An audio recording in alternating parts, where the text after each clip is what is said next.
जय हिंद बच्चों। हमारे चैनल को सुनने और देखने वाले सभी बच्चों के लिए ईश्वर से हम प्रार्थना करते हैं कि उन्हें सफलता प्राप्त हो। ऐसी कामना के साथ आगे अब एक्सरसाइज 5.2 का क्वेश्चन नंबर 1 है बेटा, y sin x² + 5। अब देखो, हमें सबसे पहले फॉर्मूले तो याद होने ही चाहिए। मैं हर क्वेश्चन के साथ में लिखता रहूँगा, वैसे आपको पता होना चाहिए।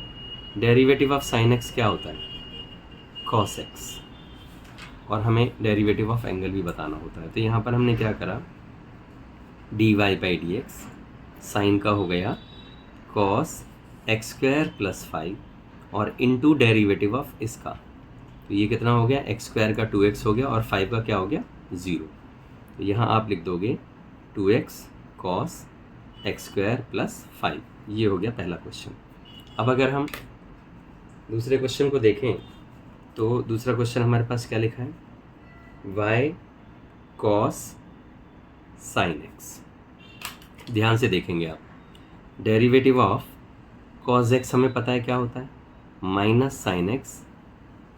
अब यहाँ हमने इसका डेरिवेटिव करा मेरे बच्चों, तो cos sin x है, तो cos के बाद ये एंगल है सारा, देखो ये सारा एंगल है cos x, तो यानी -sin x और इनटू डेरिवेटिव ऑफ, अब इसका भी डेरिवेटिव कर दो, साइन का क्या हो गया, cos x।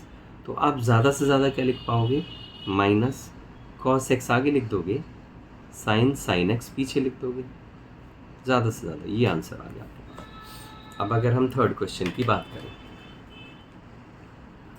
क्वेश्चन नंबर 3 क्या है, y। हम हर क्वेश्चन के आगे पहले y लिखेंगे। अगर y नहीं लिख रहे हैं तो यानी हम गलत कर रहे हैं। क्वेश्चन में y = लिखना ज़रूरी है। अब बेटा फिर उसी तरह से हमने करा, dy/dx with respect to x कर रहे हैं ना बेटा, तो sin x आप इसे x की तरह ट्रीट करो, ये सारा एंगल है। तो अभी आपको मैंने बताया था sin x का डेरिवेटिव cos x है, तो यहाँ पर क्या हो जाएगा, cos ax + b into derivative of, अब इसका डेरिवेटिव करो, ax का a आ गया है ना, और b का कितना हो गया, 0। तो आपने वो लिख दिया a cos ax + b, ये आंसर आया इसका। अब इसी तरह से अगर हम क्वेश्चन नंबर 4 देखते हैं, बहुत छोटे छोटे से क्वेश्चन है, बहुत छोटे छोटे। y, मैं नहीं मानता कभी एग्ज़ाम में ये आते हैं, सीकेंट tan√x, लेकिन मैं इसलिए करा रहा हूँ क्योंकि एक्सरसाइज के पार्ट है। dy/dx with respect to x, अब सीकेंट के बाद ये क्या है, x, तो यानी सीकेंट x का डेरिवेटिव क्या होता है, ये आपको पता होना चाहिए। सीकेंट x का डेरिवेटिव होता है सीकेंट x tan x। तो आपने देखा सीकेंट x हो गया यानी tan√x, secant x tan x, tan x का मतलब क्या हो गया, अब यहाँ पर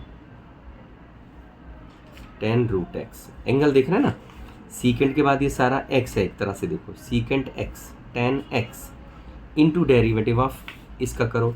अब tan का डेरिवेटिव क्या होता है, इस क्वेश्चन में आपको डेरिवेटिव ऑफ tan भी पता होना चाहिए।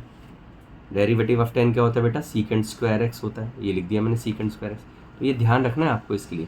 तो यानी अब इसका भी डेरिवेटिव करोगे तो क्या लिख दोगे आप, sec²√x।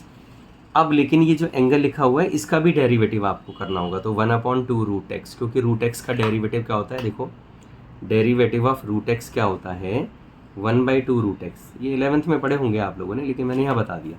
तो अब ये आपके पास आंसर आ गया सारा, secant tan√x, secant tan√x, tan√x into secant squared √x into 1/2√x, ये आंसर आ गया।